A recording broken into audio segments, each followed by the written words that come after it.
உங்க பிரச்சனைக்காக என்ன வயிற்றுலயும் மாறலையும் சுமந்து வளர்த்தது ஒரு பொண்ணுதான்.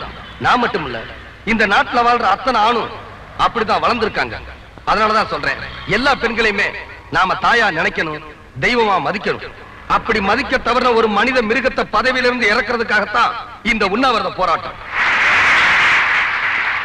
இந்த உண்ணாவிரதத்துக்காக போட்டிருந்த பந்தல சில போலீஸ் அதிகாரிய பிரிச்சிருக்காங்க, நெருப்பு வச்சு கொளுத்திருக்காங்க. ஏன் பந்தல் இல்லைன்னா உண்ணாவிரதம் நடக்காதா? இல்ல நடத்த முடியாதா? இது ஏசில வளர்ந்த உடம்பு இல்ல, கொளுத்துற வெயில்ல வெந்த உடம்பு, கொற்ற மலையில நனைஞ்ச உடம்பு, ஏழைங்க உடம்பு எதையும் தாங்குற உடம்பு. இந்த நாட்டில் இருக்கிற மந்திரிகளுக்கு வரவேற்பு கொடுக்கிறதுக்காக நல்லா இருக்கிற ரோடையெல்லாம் தோண்டி நாசப்படுத்தி வரவேற்பு வளையம் எல்லாம் போடுவாங்க.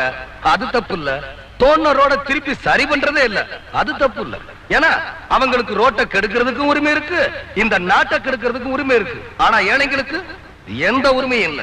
அந்த நிலைமை மாறணும், இல்ல நாம மாத்தணும். அதுக்காகத்தான் இந்த உண்ணாவிரதம்.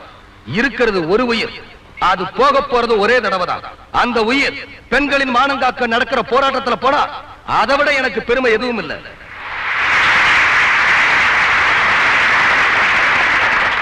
இந்த உண்ணாவிரதத்துல கலந்துக்கணும்னு வந்திருக்கிற உங்க எல்லாத்துக்கும் வணக்கம். நாங்க பேசுறதுக்கு இங்க மைக்கு இல்ல, அத பத்தி எங்களுக்கு கவலையே இல்ல. பொம்பளைங்க சத்தம் போட்டா 8 ஊருக்கு கேட்கணுவாங்க, அது அந்த காலம். இப்போ 8 ஸ்டேட்டுக்கும் கேட்கும். ஆந்திரா அலரும், பஞ்சாப் பதரும், கர்நாடகா கலகலக்கும், கேரளா கிடுகிடுக்கும், பீகார் பிச்சுக்குன்னு போவோம். ஆனா சில மானங்கட்ட பேமானிங்க பொம்பளைங்களை மதிக்கிறதே இல்ல. அவனுங்க கையில எல்லாம் நான் ஒண்ணு சொல்லிக்கிறேன், பொம்பளைங்களை மதிக்காதவன் எவனும் பதவியில நிலைச்சது இல்ல, நல்லா வாழ்ந்தது இல்ல.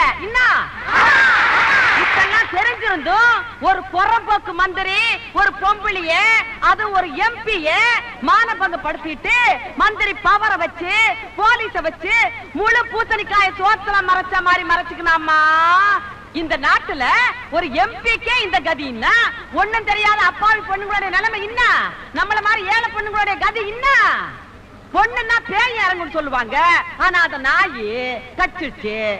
அந்த வெறி நாய பதவியில இருந்து விரட்டுறதுக்குன்னு நம்ம வவுத்துல பிறக்காத புள்ள, கூட பிறக்காத தம்பி சுபாஷ் சந்திர போஸ் இந்த போராட்டத்தை தொடங்கி இருக்கு. இந்த போராட்டத்தை தடுக்க நினைக்கிறவங்களையும் தம்பியை அழிக்க நினைக்கிறவங்களையும் ஆட்டிப்பிடுவாட்டி. இது நெத்தியடி நாகம்மாவுடைய சவால் மட்டும் இல்ல, இந்த நாட்டுல இருக்கிற ஒவ்வொரு பொண்ணுங்க மனசுல எரியிற நெருப்பு. அத்த மதிக்கல பிஞ்சிரு செருப்பு.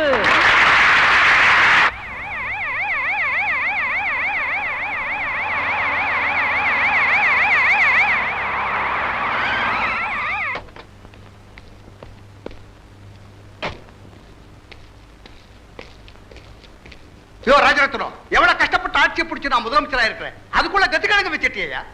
டெல்லியில இருந்து ஹோம் மினிஸ்டர் போன் பண்ணிருந்தாரு, அவருக்கு நான் என்னத்த சொல்றது? கள்ள ஓட்டு போட்டு ஆட்சி பிடிச்சு கூட கவுந்தர் போல இருக்கே. நீங்களே கவுத்துருவீங்க போல இருக்க.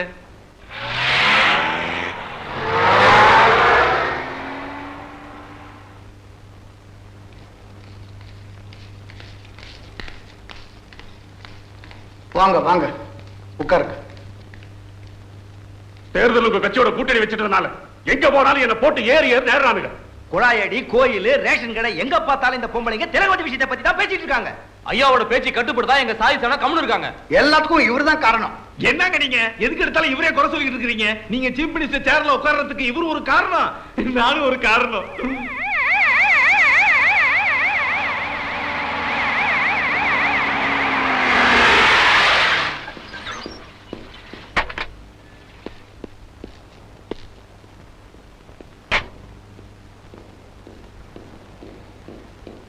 என்ன ஐஜி, என்ன ரிப்போர்ட்ஸ் வந்தது? தமிழ்நாடு முழுக்க கலாட்டா பரவிடுச்சு சார். கல்வீச்சுல 200 பஸ் சேதமாயிருக்கு.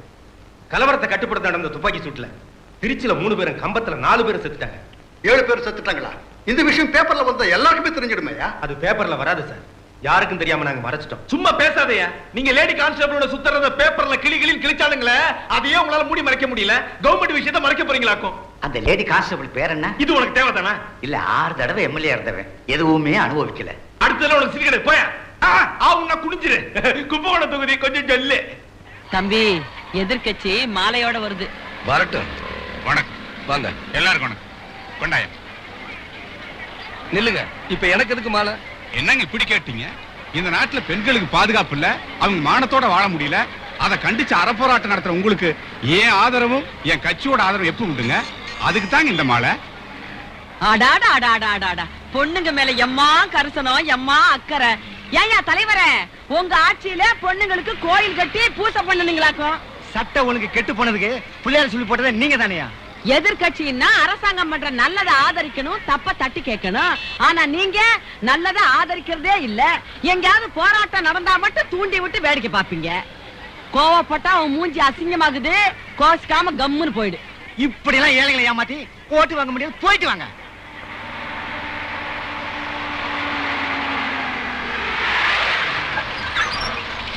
எதிர்கட்சி தலைவர் வராரு.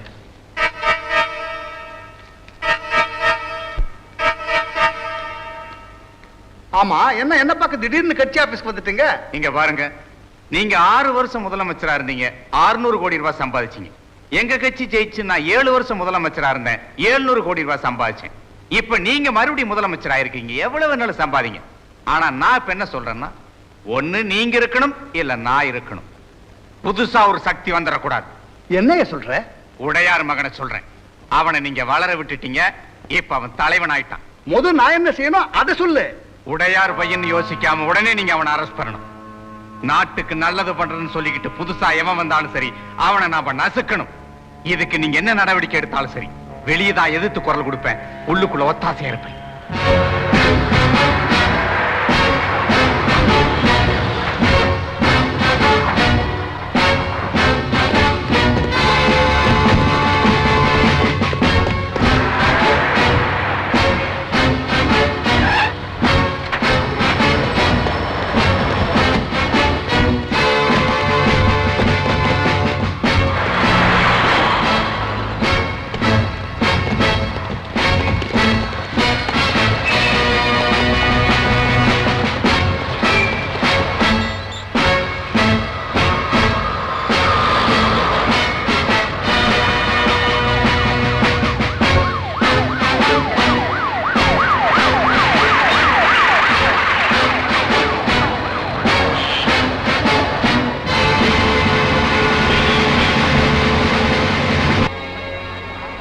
மிஸ்டர், உண்ணாவிரதத்தை கைவிடுறீங்களா இல்லையா? முடியாது. அரெஸ்ட் பண்ணுவோம். விட மாட்டேங்க. இதெல்லாம் ரொம்ப கலாட்டா பண்றீங்க. தடியடி நடத்துவோம். நடத்தி பாருயா, நடத்தி பாருயா. துப்பாக்கி சூடு நடத்துவோம். சுடியா சுடு. இருங்க சாமி, நான் பொம்பளை தானே. சுடியா சுடியா. ஏன் பதறீங்க? ஜெயிலுக்கு தான் போவோமே. ஜெயிலுக்கு போனவங்க தான் இன்னைக்கு பெரிய தலைவர்களா இருக்காங்க. போங்க தம்பி. டேய், நீ சும்மா இருக்கா? ஏய், எல்லாரும் வாங்கடி, வாங்கடி.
உன்னால் ஆட்சியை கவரப் போவதியா?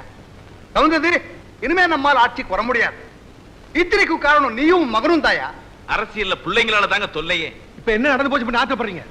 நம்ம ஆட்சியில் இதுவரை அதிகமா விஷயம் நடக்கல, நம்ம அது மூடி மறைக்கல. பொம்பளை விஷயம்யா, பொம்பளை விஷயம். நம்ம ஆட்சிக்கு வந்ததே பொம்பளைங்க ஓட்டு போட்டுதான். இனிமே ஒரு பொம்பளையும் நமக்கு ஓட்டு போட மாட்டான். ஐயா, நம்ம ஊரு பொம்பளைங்களை ஏமாத்துறது ரொம்ப சுலபங்க. நீங்க 1000 கொலை பண்ணுங்க, அராஜகம் பண்ணுங்க, தேர்தல் நேரத்துல 1 லிட்டர் பாமாயில சேர்த்து ஊத்துங்க, நமக்கு தாங்க ஓட்டு போடுவாங்க. அட 5 கிலோ அரிசி இலவசமா கொடுங்க, நமக்கு தாங்க ஓட்டு போடுவாங்க. அதுக்கும் பொம்பளைங்க மசியலைன்னு வைங்க. வெள்ளிக்கிழமை டிவியில 1/2 மணி நேரத்துக்கு ஒளியும் போடுறாங்கல்ல, அதை 1 மணி நேரமா ஆக்குவோம். ஓடி வந்து ஓட்டு போட மாட்டாங்க. என்னங்க அவர் அப்படி சொல்றாரு? டிவி நம்ம கையில இல்ல, டெல்லி கண்ட்ரோல்ல இருக்கு. இருக்கட்டுமே, நம்ம கையில 20 MP இருக்காங்க. நாம சப்போர்ட் பண்ணல டெல்லி கவுந்துரும். அதை வச்சு மிரட்டி வெள்ளிக்கிழமை என்ன தினமும் ஒளி போட சொல்லுவோம். நீங்க வேற என்ன சொல்றது? எவ்வளவு நாளைக்கு இதெல்லாம் சொல்லி ஏழை ஜனங்களை ஏமாத்துறது? எலெக்ஷன் வரைக்கும் தான். அதுக்கப்புறம் அவங்களும் கேட்க போறது இல்ல, நாமளும் செய்ய போறது இல்ல. ராஜரத்னம், நம்ம ஆட்சிக்கு கெட்ட பேர் வந்தாச்சு. இந்த கெட்ட பேர் மாறணும்னா நீ மந்திரியா இருக்க கூடாது. ஒண்ணு நீயா வெளிக்கோ, இல்ல நான் டிஸ்மிஸ் பண்ண வேண்டியதா வரோம். பண்ணி பாருங்க. 70 MLA ஆதரிக்கிறாங்க. ஒட்டுமொத்தமா ராஜினாமா பண்ணிடுவோம். அப்புறம் நீங்க முதலமைச்சரா இருக்க முடியாது. ஜனங்க இந்த ஆட்சியை கவுக்க வேணாம், நானே ஆட்சியை கவுத்துருவேன். ஏயா, உனக்கு கட்சி முக்கியம் இல்ல? இல்ல, எனக்கு பதவிதான் முக்கியம், என் புள்ளதான் முக்கியம், என் குடும்பம் தான் முக்கியம். அப்போ ஆட்சிக்கு வந்தா பரவாயில்லையா? ஆட்சி கவராம இருக்கணும்னா நான் என்ன பண்ணாலும் நீங்க அமைதியா இருக்கணும். நீ எதையாவது பண்ணி தொலை, நான் முதலமைச்சரா இருக்கணும், அவ்வளவுதான். என்னத்த பண்ண போறியா? நாளைக்கு பேப்பரை பாருங்க. மந்திரி என்னை கடத்தவில்லை. திலகவதி MP அறிக்கை. எதிர்க்கட்சிகளின் தூண்டுதலால் எங்கள் ஆட்சியை கவிழ்க்க சில சமூக விரோதிகள் ஊர்வலங்கள், உண்ணாவிரதங்கள் என்று மக்களை தூண்டுகின்றனர். நில்லு, எங்க போற? உன்னை தற்கொலை முயற்சிக்காக அரெஸ்ட் பண்ணிருக்கோம். ஐஜி சார், நீங்க என்ன ஒரு கொலை கேஸுக்கு அரெஸ்ட் பண்ண வேண்டியிருக்கும். வெயிட் பண்ணுங்க.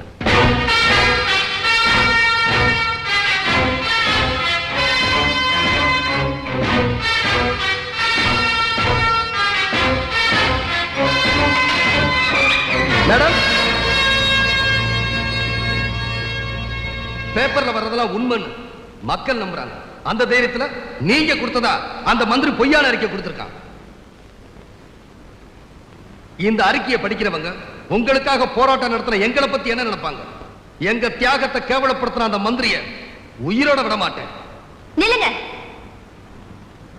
நடிகைனாலே கெட்டு போனவனுதான் நிறைய பேர் நினைக்கிறாங்க. மந்திரி என்னை கெடுக்க பார்த்தாருன்னு சொல்லி கேவலப்பட்டேன். இன்னும் என்ன கேவலப்படுத்தணும்னு நினைக்கிறீங்களா?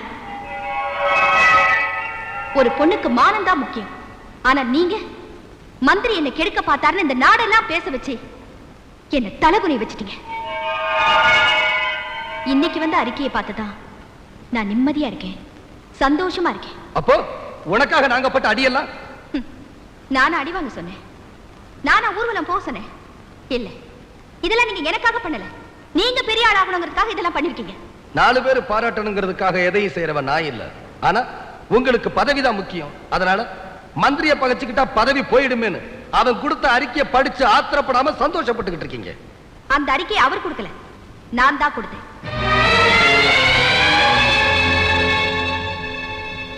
நீ என்ன ஏமாத்தன? உனக்கு ஆதரவு கொடுத்த ஏழைகளை ஏமாத்தி இருக்க. உன்ன மாதிரி அரசியல்வாதிங்க இருக்கவே கூடாது.